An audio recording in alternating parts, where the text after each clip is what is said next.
Good afternoon and welcome to Beyond the Lines podcast. I'm your host, Nikki Watson, and I am here on this wonderful Thursday afternoon, right? Very good. We're going to be watching a video that Mike Benz put together and that XF shared on his channel this morning. And so we're going to watch that and get into some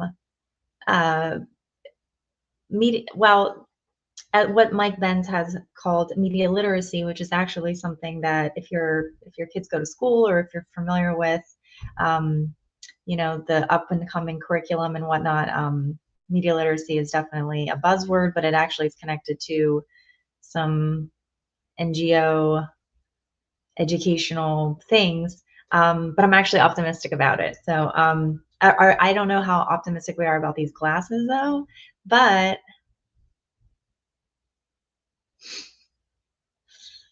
there we go. So sit back, hang tight, and we're going to get through this, like it or not.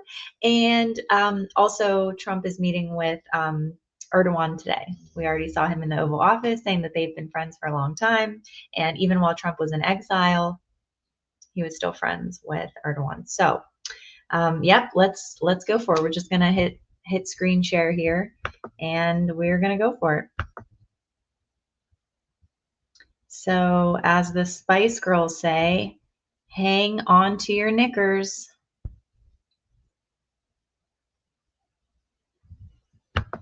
We're actually going to go over to my Substack.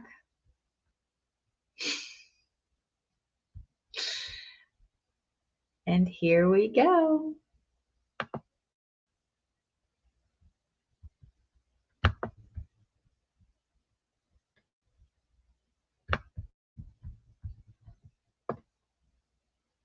How many people in the chat remember this term that I've publicly crusaded about, media literacy? Media literacy is this idea that if you don't read the right media sources, you need to get your mind right because you are media illiterate. So to be literate in using the media, you have to read their propaganda and their propaganda only. So under the guise of this term, this field, quote, media literacy, or they will call it digital literacy as it relates to online news or online news sources or social media, digital literacy, media literacy, information literacy, it's all the same field. And using this concept that it's important to teach young people how to make sense of a complex information world, they have gotten control over what kind of news sources can be cited in schools and in colleges. This is how hundreds of millions of dollars of money has flowed out of USAID and the State Department and the National Science Foundation and the Department of Education to fund these NGOs and private sector groups to give them big fat censorship contracts so that they can rig systems and curriculums so that you can only read or cite the New York Times or Wikipedia. The field of media literacy did exist in a kind of zombie state before the 2016 election. This was a pretty much dormant field for 30 years. It was just about studying how media flows. But you have to remember, the world completely changed in 2016. When Trump won, a schism opened up in the world, and we are still living in that schism. A new Cold War was declared. Just like there was a Cold War against communism, there was a Cold War against populism. So when the blob started losing to populism, in particular in 2016 with Brexit and the Trump vote, they blamed the election loss on free speech on the internet. This is predominantly a crew operation. Crew was jointly run by Norm Eisen and Richard Painter. Richard Painter was from the Republican side. Norm Eisen was from the Democrat side. So it's like a uniparty blob thing. So this is a chat GPT back of the napkin. I asked to estimate the total market size for the field of media literacy for each year from 2015, the year before Trump won the election, to present, including both public and private sources, including from USAID, the State Department, the National Science Foundation, DHS, the Department of Education, DOD. We're going to see even DOD is involved in this field. The military is involved in media literacy because they argue that controlling people's minds and what media they read is a national security imperative. That's how you have these Bill Kristol, McCain Institute types leveraging the military for censorship. In 2015, the year before Trump won the 2016 election and schismed the earth and created this second Cold War of the blob versus populism, it was only $4 million in government funding and only about $100 million in total if you include from private foundations and nonprofits and for-profit corporate social responsibility funds, okay? And that doubled as soon as Trump won the election. In 2017 went from $4 million to $8 million in government funding overnight. It also doubled the total amount of total funding to almost $200 million. And today it stands at $33.6 million. And again, that number is probably well over $100 million. As I noted, I identified over $100 million from the National Science Foundation alone to mis, dis, and malinformation, including media literacy, and $775 million in total. You see how it went from 100 million to almost 800 million. That's an incredible growth rate. If you take the 2015 numbers, that would be like the whole field grew by 100% every year for 10 years straight. And this was all because media literacy came to encompass the disinformation beat. And this comes out of this Norm Eisen type network, which was the strategic plan of action in January 2017. This was the David Brock, Norm Eisen autopsy of why we lost the 2016 election. And what they argue here is that they lost it because of free speech on the internet. And even though Trump won the election, Norm Eisen and David Brock say the country did not really vote for Trump-style change, even though they voted for Trump. And so we still have the mandate. Trump has the legal authority, but we have the moral authority. We are going to resist the normalization of Trump. So what they said is Trump disseminated information and misinformation to influence the media. This was the big fake news push. Fake news, until Trump co-opted that term. A little bit of background. David Brock ran something called Correct the Record. This is a pro-Hillary Clinton super PAC founded by David Brock. David Brock and like the AstroTurf fake truth squad. The PAC in 2016 aimed to find and confront social media users who posted unflattering messages about the Democrat Party frontrunner. This is like a DNC super PAC funded troll farm to reply to you that you're wrong on Twitter and Reddit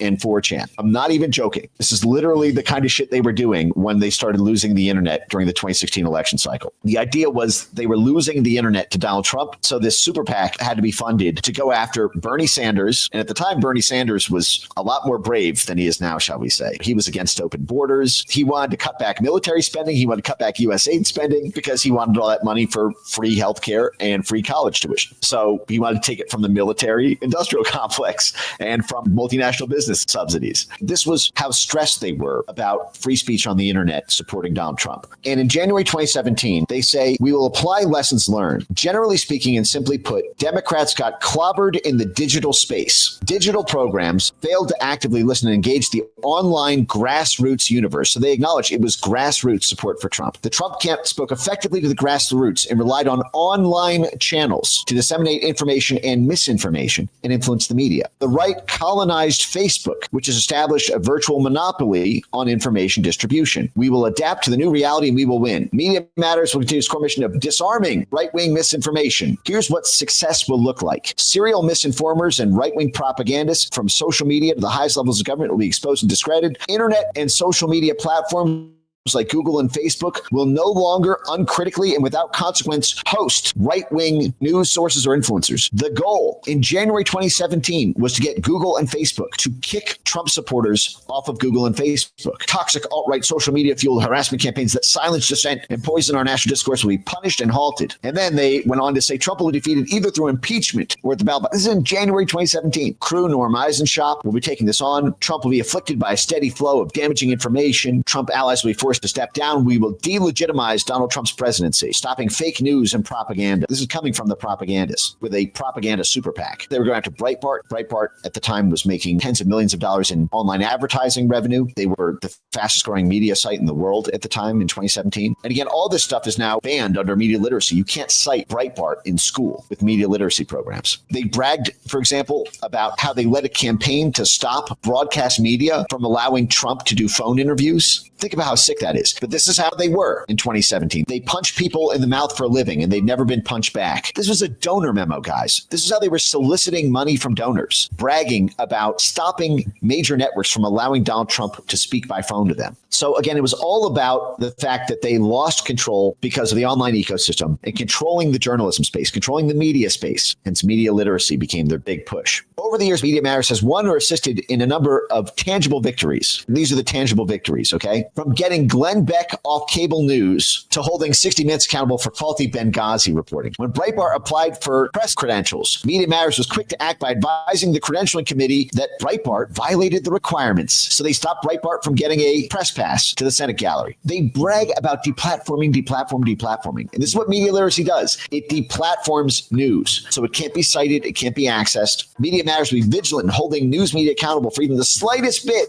of normalization of Trump. Predictive technology to identify which individuals and outlets are the most destructive forces driving fake news, misinformation, and harassment. Harassment just meant challenging journalists. Media Matters has already secured access to raw data from Facebook, Twitter, and other social media sites. So they had a proprietary relationship to get raw data. They were a privileged, trusted flagger. Media Matters put in place AI technology to automatically mine basically just pro-Trump messaging. Anyone who wants closed borders. This is back to this weapons of mass deletion concept. So that they can identify the origins of a lie with mathematical precision. This is CrowdStrike and these AI weapons of mass deletion technology tools they were using. Google revised their terms of service to prohibit so-called fake news sites from using their advertising network. They went after the advertising dollars. Collaborating with social media platforms, outlets that push fake news are completely dependent on Facebook. Media Matters has the unique ability to change that. Facebook responds to our campaigns. They take action when we flag things to Facebook. Got Facebook to commit to fighting the rise of fake news. During the 2016 election, Facebook refused to do anything about the dangerous rise of fake news or even acknowledge the role in promoting disinformation. Mark Zuckerberg called the notion that fake news is a problem crazy. In November, we launched a campaign. So as soon as Trump won in November, we launched a campaign pressuring Facebook to acknowledge the problem and its consequences for our democracy and commit to taking action to fix the problem. As a result of our push on Facebook, Zuckerberg did both. And again, they used Russiagate is the crowbar for this in many ways. They use the national security state, the ODNI, the CIA, the FBI, DHS. They conflated this with the Russian disinformation shit. That's where the Norm Eisen network comes into the picture. Stopping Steve Bannon and Breitbart News, creating a massive grassroots truth squad. We added 40,000 new participants to our action list. And these people will all be professionals now in media literacy. This is where they're all hiding now. So that journalists, activists, allies, politicians, and the general public can weaponize our research to go after key right-wing targets who will see their influence and reach diminish. Facebook will continue to adjust its model to whatever we say. They bragged about pushing Roger Stone off cable news. Media Matters succeeded in pressuring CNN, MSNBC, and even Fox News to stop booking Roger Stone. They brag about derailing Rudy Giuliani's cabinet nomination. This is how they're bragging to get donor money. Remember, Norm Eisen is still in this game today, just like he was a decade ago. Norm Eisen, Pillars of Democracy, Playbook 2025. This is the Norm Eisen playbook for how to do rento riots and street mobilizations and also to, quote, counter disinformation. 138 references to disinformation in Norm Eisen's 2025 playbook in 178 pages. Almost every page mentions the word disinformation. Norm Eisen brags in here. This is in Pillar 6, defeat disinformation. How does Norm Eisen say to do this? Social media has these downsides. The advent of disinformation, like disinformation was invented in the year 2016. Like disinformation didn't exist in the fucking Stone Age. The European Commission 2022 guidelines highlight strategies for combating disinformation, demonetizing. So he's doing the same shit going after the advertising revenue that he was doing in 2017. This is in 2025. And promoting media literacy and fact checking. This is the European Digital Censorship Act, which is administered by the European Commission. And they note media literacy is their strategy for stopping the monetization of misinformation. It's right here. Media literacy. This is the Norm Eisen 2025 playbook that he published in Brookings. The key role of social media companies. Prioritize digital media literacy. Remove material. Support government regulations to go after disinformation. Include weapons of mass deletion, AI. And of course, ensure the proprietary access to algorithms with so-called researchers so that they can rig the algorithms. But the first thing is going after digital media literacy. Defeat disinformation. How to address the challenge. Social media companies should prioritize digital media literacy, like Finland is teaching in schools. Now you understand, by the way, remember Finland was ranked #1 in media freedom. Do you guys remember from last stream, the Freedom House report of media freedom? And I noted that Finland has turned into a total censorship state. It got NATOized to counter disinformation. And I said, isn't that a perfect encapsulation of it? And of course, Norm Eisen is saying, copy Finland. It's illiterate to read anything that challenges NATO. And he cites, for example, Meta partnered with USAID to launch an initiative for 200 university students in Indonesia to promote digital literacy. So Norm Eisen bragging about USAID sponsoring digital literacy programs. digital media literacy to everyone, schools, practitioners, social scientists, media, private sector, all to control the information space to get rid of Trump.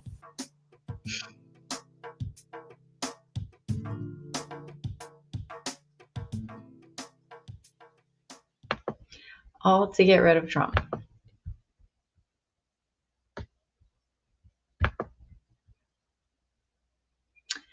So, what'd you think? I want to also pull up here, just utilizing my Substack here, because it's some things that I've posted. But also we can go to, let's see.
So if we go to the Mike Benz's X account, and you can go there and find all of his information on media literacy and all the work that he's done.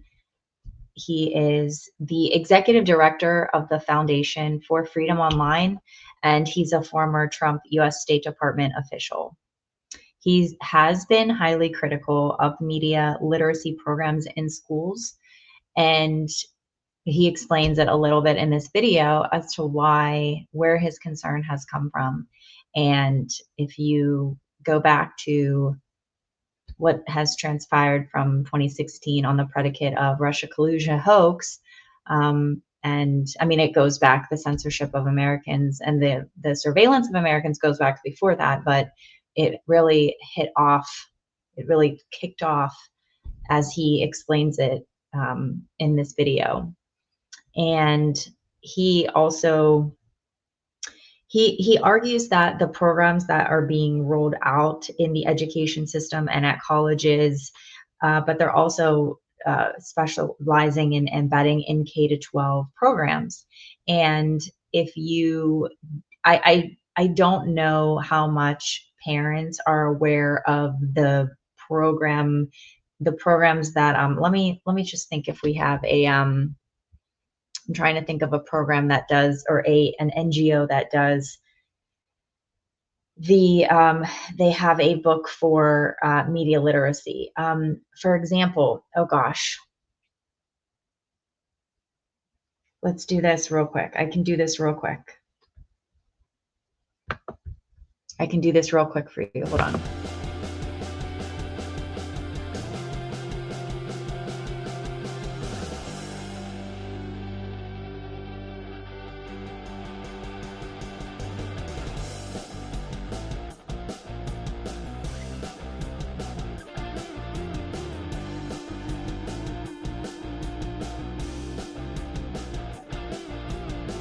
I did it for you. So let's read this here. So for example, this was an article that was posted published on September 15th of this year. Amid AI summaries and misinformation, Pittsburgh area schools teach students to check their facts. 3 local school districts are working to teach area students news literacy skills in the age of disinformation and artificial intelligence. Here's what we'll do. we'll bring this up real quick. We'll read it together, and then you'll have it, and it'll be in the description. Okay? Let's go to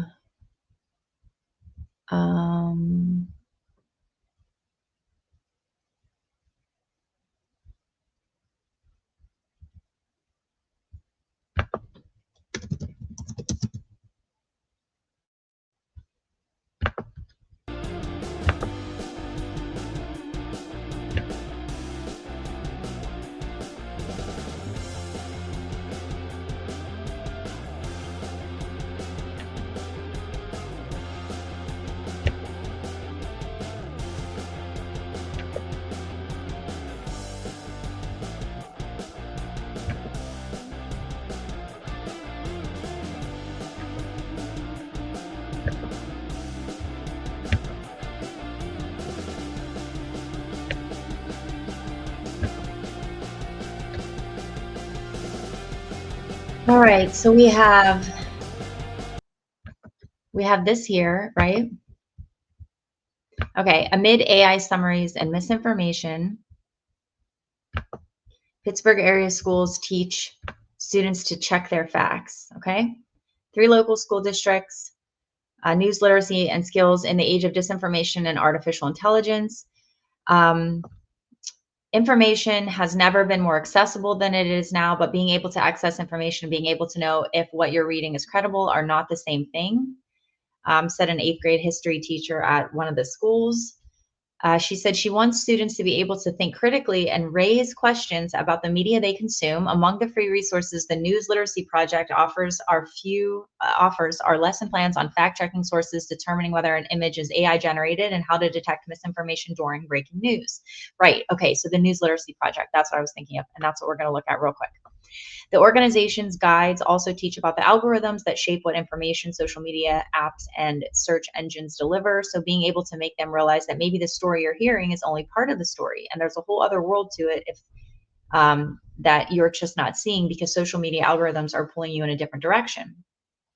Doesn't sound bad, right? Something that we would do. The News Literacy Project asks district fellows to, quote, design a permanent guarantee within their curricular program that all of their students will be taught news literacy before they graduate high school, according to CEO Chuck Salter. Huh. Just sign that guarantee.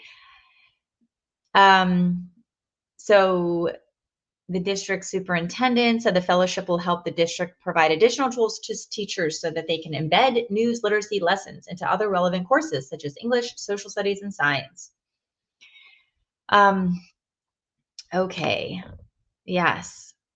Oh, at the Cornell School District. Okay, so let's just look to, because that is not, we would want kids to know these things, right? We would want them to learn how to discern sources. So if we click on the free resources by this is what the News Literacy Project, okay?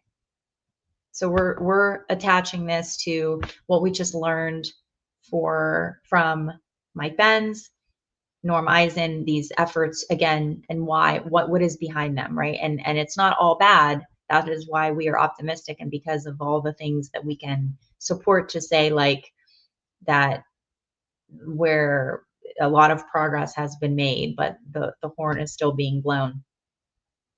So if you go to this, I mean, you can go here on your own and you can just peruse here and you can see what some of the, so if we go to our founder and the news literacy, if we're gonna media literacy, the News Literacy Project, okay? We're gonna Whitney Webb the YouTube. So anyway, let's just look here, read before launching. Okay, so this is the founder of the News Literacy Project. He was a political and state investigative journalist. His reporting on illegal contributions from foreign nationals to the Democratic National Committee in 1996 won the George Polk Award.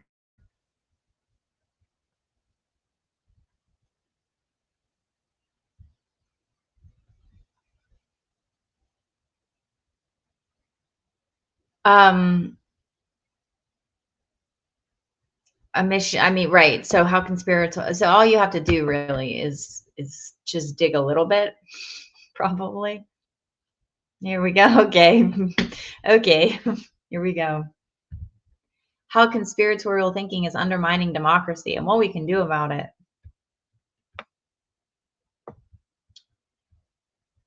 Here we go. That's all we need to know, huh? Here we go. Following the midterm elections on November 8th, headlines focus on the defeat of Republican candidates in the battleground states of Michigan, Pennsylvania, Arizona, and Nevada. Okay, election deniers fall short in key states was the banner, but overall the picture was more mixed. More than 150 Republicans who supported former President Donald Trump's false claim that he defeated Joe Biden 2 years ago were elected to the United States House of Representatives.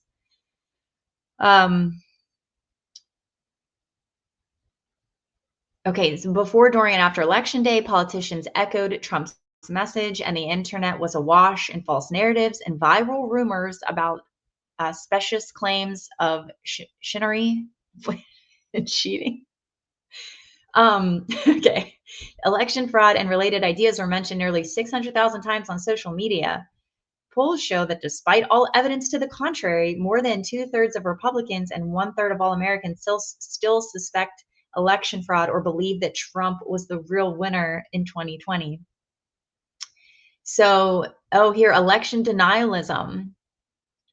I mean, I'm about, getting that like nauseous feeling in my, like, because you see, this is all part of the censorship industrial complex. This is what Mike Benz was saying about how we want to censor the people that don't agree with us so that we can retain power. We need to stop Donald Trump. We need to stop people that support him. We need to stop these ideas from getting out.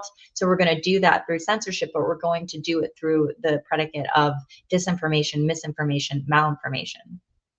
Okay, which is not dis nor miss. It's just that it doesn't go along with the point that they want to be made. Okay, it takes people off of the story that they want told and what they want people to believe. So election denialism. Election denial, let's just, what is election denialism actually based on their definition of it? Okay.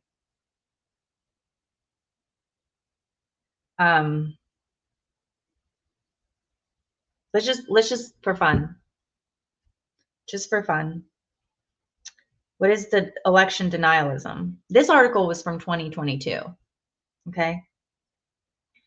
Election denialism refers to a, quote, widespread false belief that elections in the United States are rigged and stolen through election fraud by the opposing political party. More specifically, it encompasses claims that the process or result of the last presidential was illegitimate. So they made up this term to talk. Election denialism was a term because historically you could probably look. I'm not a historian and I'm not an expert. However, I would think that you could look back and you could see where elections were questioned or elections were, close and then they were recalled or they were recounted election, right? So election denialism was a term that was created to corral and to serve as a way to describe people questioning the election of the 2020 election. So according to tracking organizations, an election denier is someone who has spread lies or promoted conspiracies about the legitimacy of the 2020 presidential election or subsequent election cycles in public, including in social media, press statements, or comments to the press. Okay, right. So Americans have a right to want their elections to be safe and secure, and they have a right to have transparency in their elections, and they also have a right to question the elections. But they started running this narrative and these messaging and silencing people that it was not okay to question the election, that it was not okay to discredit the election. And even though there were all these anomalies in the 2020 election, even though you had whistleblower after whistleblower come and do these testimonies, in 2020, the hearings, right? They had all this evidence. And that's what January 6th was about. It was about the fact that the people that were in Congress had the opportunity to, with all of this evidence, say, hey, you know what? We're going to take the 10 days that we're afforded per the Constitution. We're going to take 10 days and we're going to evaluate this information. We're going to look and see what these anomalies are because there's enough of a concern about it. But they created this language and then they put pressure on big tech to censor people. I mean, I don't want to go down that specifically today, right now. It's without having clear information about it and without me just being editorializing. So according to Protect Democracy, the election denial movement is defined by three main strategies: deceiving the public with disinformation that diminishes public confidence in elections, disrupting election administration and voting processes, and denying the results of elections. Okay. Oh, the term distinguishes between evidence-based critiques of electoral processes, which are part of normal democratic discourse, and unfounded claims that elections are systematically fraudulent or illegitimate. So anyway, so they're using election denialism is hardly the only conspiracy theory that has attracted a widespread following in recent years. Believers of other dangerous delusions have spilled onto the streets from the dark corners of the web and threatened to undermine the nation's public health as well as its public life.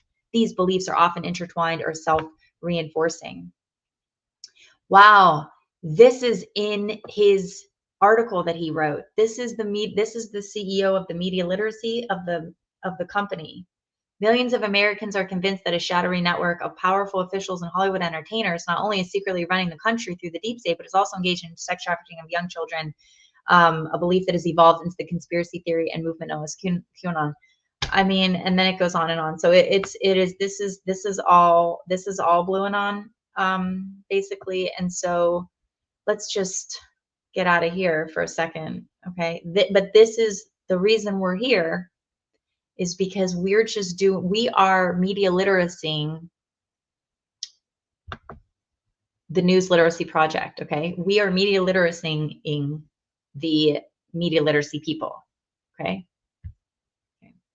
So it is about censoring people that they don't agree with, right? You see where I'm going with this? Okay. Now, how is it that was like the most recent article? I mean, hold on. Let's just look here for a second. These are his articles from before, establishing okay. Anyway, so all of these articles are from 2022. I just clicked on the one from 2022. Are there any more recent ones? No. Okay. How's your project going, sir? Anyway, so then here's all the you can just go here and you can just look and see about the different things that they want to talk about. Okay, let's see if, hold on, is it all bad? Let's see. You have the power to stop information. Use it. So if educators want to teach their students about, but here's what we'll do. Stop falsehoods in their tracks. Viral crop circle videos created by AI, not aliens. Okay. Okay, so they're saying, you know what? I really hope they're not trying to do this for kids, because kids know things too. 6 things to know about AI. This is like old people trying to teach teenagers about computers. Oh my Lord. It's just not going to work. Like, you can't teach the kids stuff that they know more about than you. It just is what it is, because they grew up with it. So this is all about, this is a censorship project at best, because it's trying to take away legitimate sources, right? It's things that they disagree with. It's actually what they criticize Trump of doing. They've been doing. You see? All right, I'm going to show you all sides. Shoot. This is a website that the schools use. It's called allsides.com. And they do, they show you, and okay, don't be fooled by media bias and misinformation. So this is from the left, from the right, and from the center. Oh, look, the BBC's from the center. The New York Post is on the right, and Axios is on the left. So this is an interesting website if you're interested in perusing. I think that our kids are smarter than we would want to give them credit for. But I also want to say that what we do with looking at where information comes from, it goes beyond just looking up where sources come from and who said it. Because even this website, obviously, I'm being a little silly in sharing it because it's still like, who's to say? We would have to go and see who the people are that run this website, and who's to say? This is completely antithetical to teaching kids to think critically, because it's already shown them, oh, this information. So it actually is funneling them a little bit more like, oh, this information is from the left, this is from the right, and this is from the center. Like everything is divided up into left, center, left, right, and center. Like that's it. And who is to say what that is? Who is to say? And what does that mean? So there's just more nuance, and this isn't this. Here we go. Oh my Lord. Oh my Lord. I don't want to go here. I don't want to come here. Hold on real quick. Hold on real quick. What are they saying? Oh my God. What is this? Opinion? No. On the other side, they're pulling people from narratives have emerged as officials investigate and release some, but not all details.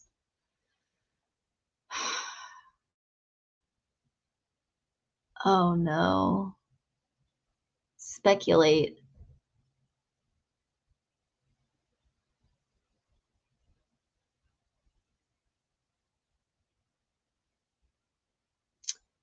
Okay. All right. So it's not it's not absolutely terrible. This is, I don't want to read this right now, because I don't want to get off track here. Let's do this though.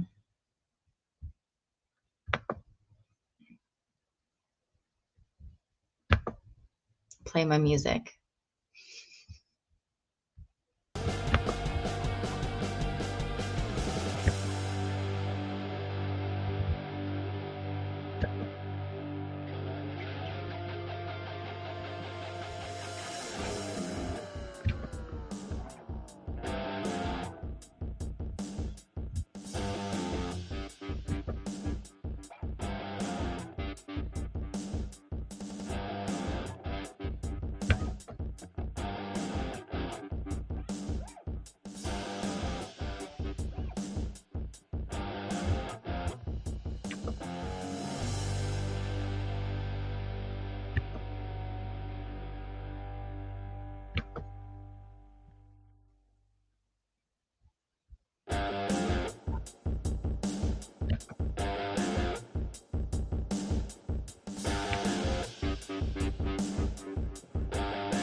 Okay.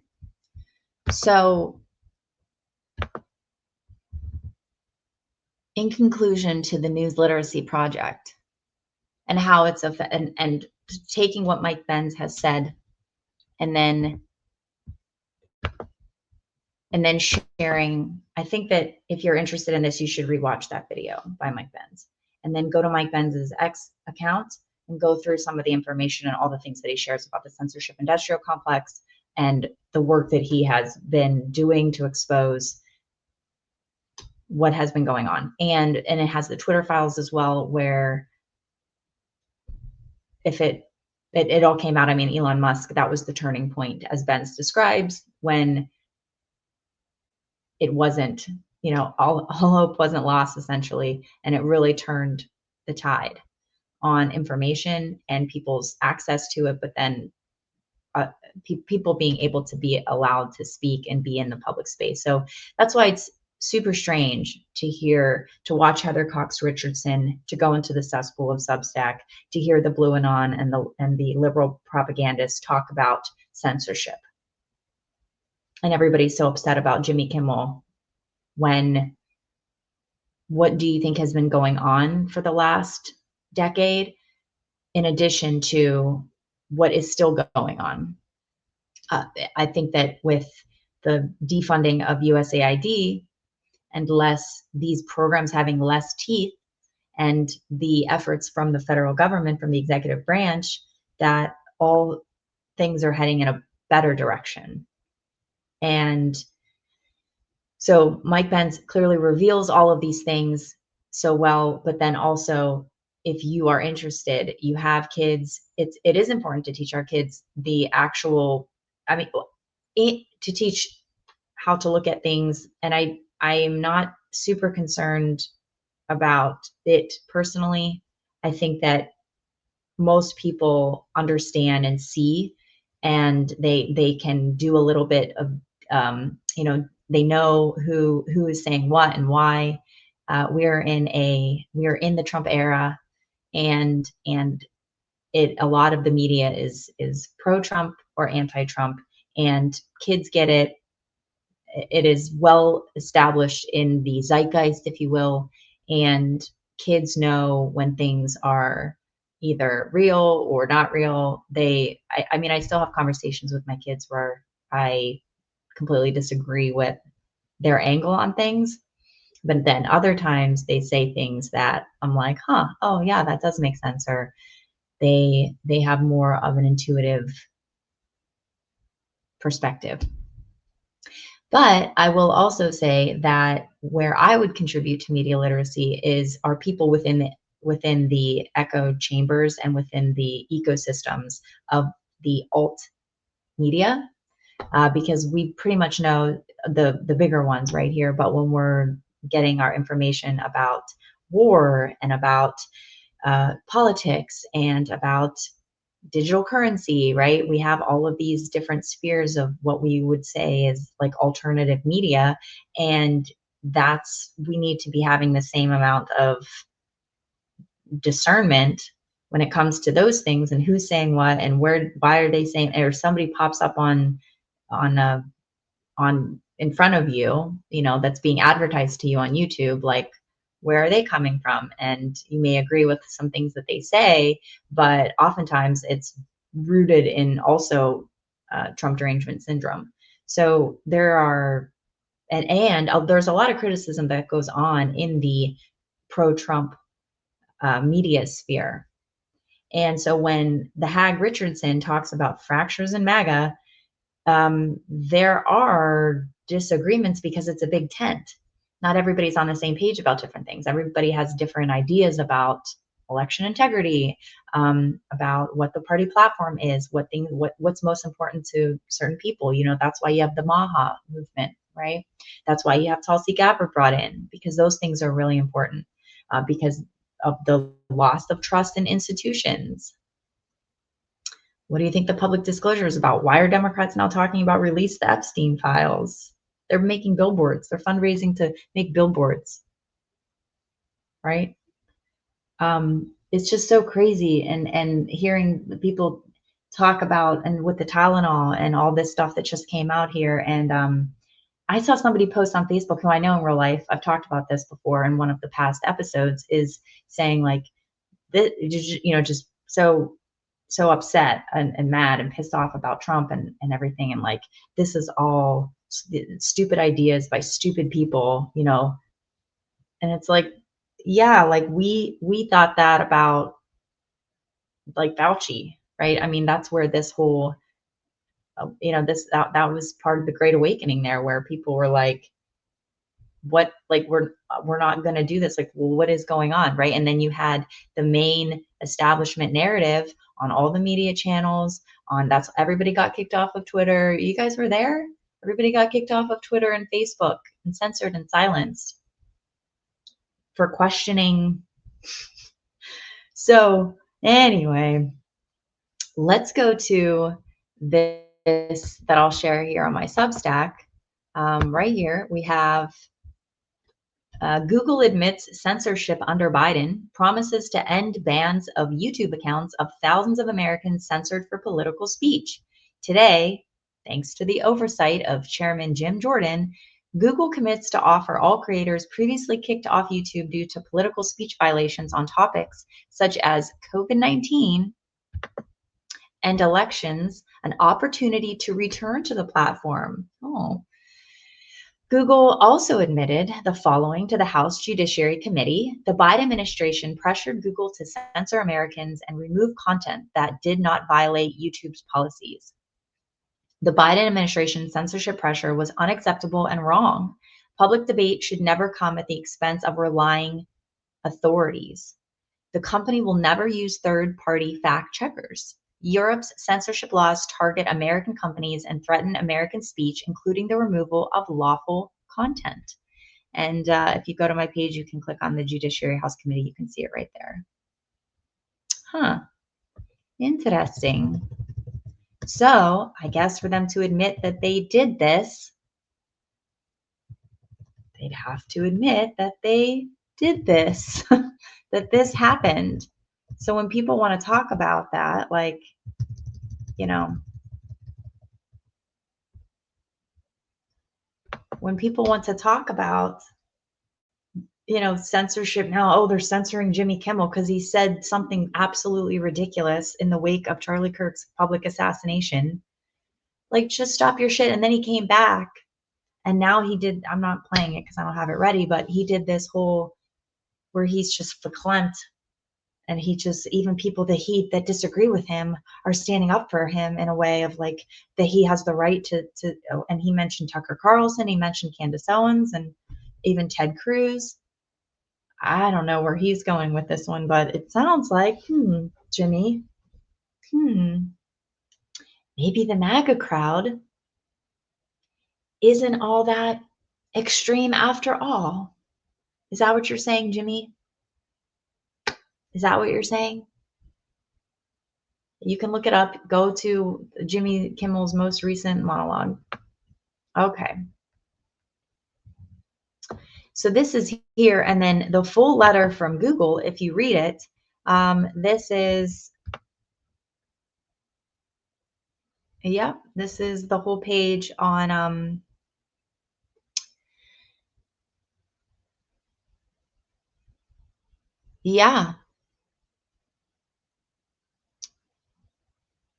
Yeah, they're basically saying that the Biden administration, I mean, this is all Twitter files, right? But anyway, so it came out now. YouTube.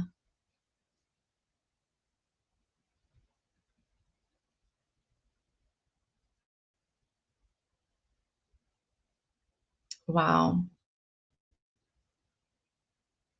Yeah, does it talk about?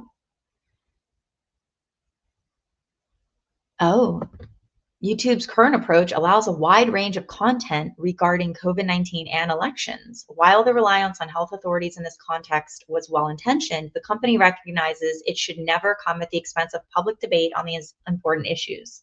Huh. So if we go back to the definition of election denialism from the guy that wrote the news literacy program, that started the news literacy program, whatever it's called, the News Literacy Project. YouTube continues to enable a diversity of perspectives and believes creators should be able to openly debate political ideas on the platform. In June 2023, YouTube YouTube sunsetted a policy to allow for discussion of possible widespread fraud, errors, or glitches occurring in the 2020 and other past US presidential elections. Well, Christmas on a cracker. Wow. In contrast to other large platforms, YouTube has not operated a fact-checking program that identifies and compensates fact-checking partners to produce content to support moderation. YouTube has not and will not empower fact-checkers to take action on or label content across the company's services. Oh my. The company terminated channels for repeatedly violating its community guidelines on elections integrity content through 2023 and COVID-19 content through 2024. Today, YouTube's community guidelines allow for a wider range of content regarding COVID-19 and elections integrity. Elections integrity, I don't think that's the right, but reflecting the company's commitment to free expression, YouTube will provide an opportunity for all creators to rejoin the platform if the company terminated their channels for repeated violations of COVID-19 and elections integrity policies that are no longer in effect. Oh my Lord. Okay. Okay.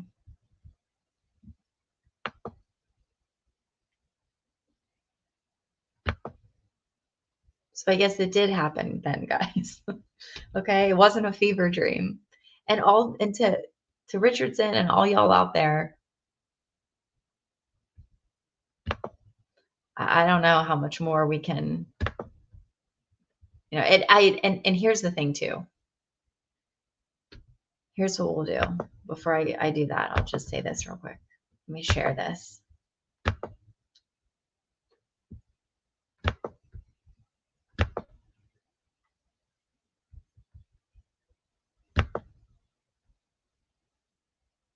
So, and Richardson wants to write in her last, we just did this on the show yesterday, but she wants to say, the tide is turning. Things feel different. It's been almost 2 weeks since the public assassination of Charlie Kirk, and their narrative is that they want to not retract the things that they said 2 days after it, misleading their audience into thinking, veering from the official story was what the governor of Utah said, was that he was the shooter, right? He's dating somebody who is becoming who is becoming transgender, right? He had this ideology. It's the public statement of this senator. So it wasn't somebody from the Republican Party. It wasn't someone from MAGA. It wasn't someone from the right. Okay. And so Heather Cox Richardson has not retracted that. And they want to go on and say, this is fascism, this is authoritarianism, this is censorship, this is all about censoring people that Donald Trump doesn't like, right? They're personalizing this, just putting out all this information that I suppose if it was just their opinion and they're giving their opinions, just like me on this little channel that has, a handful of viewers. Thank you to everybody who likes and subscribes. But I am not held to the same standard as Heather Cox Richardson, who has the largest Substack subscriber base on the platform, right? Promotes herself as a historian, as this expert who is doing political commentary, but seeming to meld and confuse or not realize, I guess, when she is possibly defaming people, like with the Benny Johnson claim, but also participating in this, unofficial speculation, conspiracy theories. Actually, if we want to talk about it, if we were media literacying Heather Cox Richardson, we would say that these speculations would need a retraction at this point. So, And yeah, it is so strange at the time that we find ourselves in. But I, of course, am optimistic because it seems that the chickens are coming home to roost. So it's weird that Richardson is doing this whole like the tide is turning, when actually, in fact, the tide is turning. It's now turning where she now has an opportunity to come to grips, and tone down the grift in a way that I think would benefit her in the long run, because she still has a chance to turn this ship around. But with the public assassination of Charlie Kirk, it was a turning point. In addition to the work that Mike Benz is saying, and just with everything that we're seeing on sort of a number of these fronts, especially too with just Trump and Kennedy coming out, and us seeing that the same people that are popping Tylenol while they're pregnant in sort of, defiance of Trump and the patriarchy or something, are not unlike those who, after the 2024 election, we saw shaving their heads, declaring celibacy. So if we want to talk about the response, it's just boom, boom, boom. And it's hard for the anti-Trump propaganda wing to continue with their narratives, and their media, even though they do have a market for it. And I'm just saying that perhaps we saw Richardson say something positive about Tucker Carlson, that, oh, he actually came out, but she also threw in there Bill Kristol, which is weird.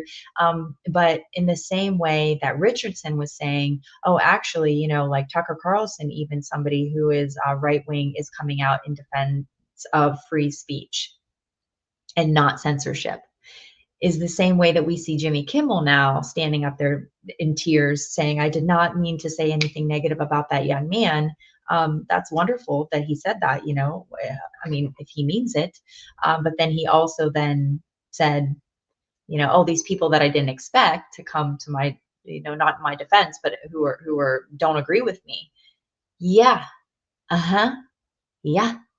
Just because we don't agree with y'all doesn't mean that our response is going to be psychotic and unconstitutional. So hopefully, maybe this is the turning of the tide to where maybe there's a little bit of self-reflection, maybe just like a tiny bit. And in the end, how much does it matter? Because nothing can stop what is coming with the exposure of the censorship industrial complex, with the defunding of USAID and other programs, with the executive branch leadership, now with just the potential and the momentum to be able to sustain these initiatives and these efforts, and to really course correct and remember how far we've come, and see what it was like under the actual fascism, authoritarianism, totalitarianism, and see how resistance is not futile, and how people outside of the system and within the system were able to capitalize and course correct in a way that it could have been so much worse. And so that's important to recognize and look at and analyze. Not that we're going to get it from the crowd on the torta, but perhaps we can bring this to light, and we can recognize our successes and the trajectory that we're on. So yes, I would agree with you, Dr. Richardson, that the tide is turning, my dear. It is. And I pray for you. I do. So let's just look and watch this video of Mike Benz, and then we can wrap it up here.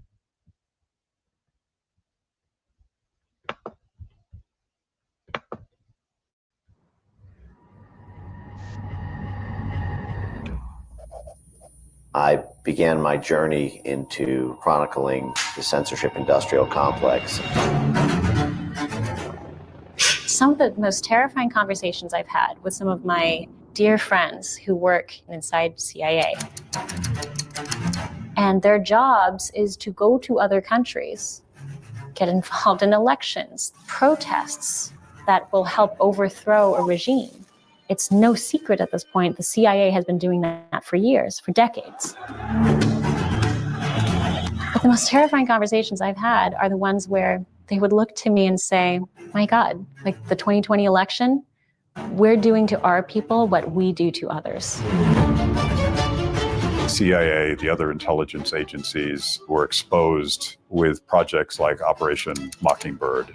The State Department, USAID, the Central Intelligence Agency, went from free speech diplomacy to promoting censorship. They created, purchased, controlled assets at the New York Times, the Washington Post, all of these top-down media structures that used to control the information that Americans got.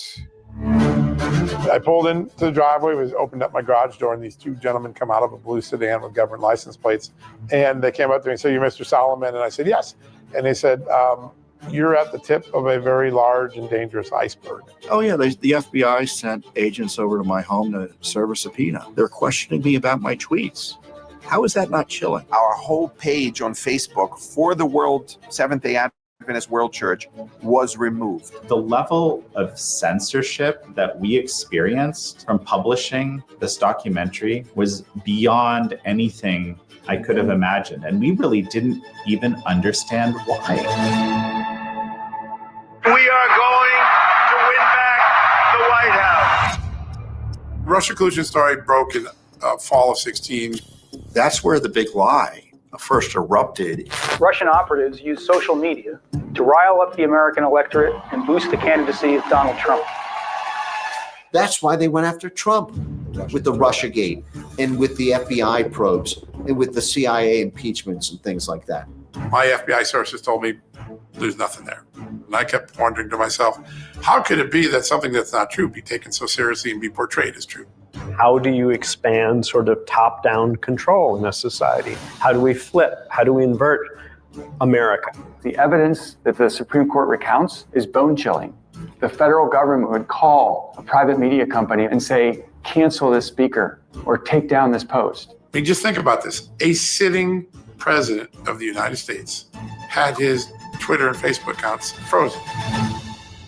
Our founding fathers could not possibly have imagined that. Is there a chance that this documentary will be censored? I think there's a huge chance this documentary gets censored. Yeah, so it's interesting when you look at so many of the big censorship cases in the United States involving COVID, Hunter Biden's laptop, they all go back to a common thread. What is that thread? National security. Google Jigsaw produced world's first AI censorship product, things the model were trained on, support for Donald Trump, the Brexit referendum that the State Department tried very desperately to stop. These are all these sort of component pieces of what you call the censorship industrial complex. Censorship industrial complex. Censorship industrial complex. Censorship industrial complex. Censorship industrial complex. I've long felt that it was a bubbling God complex.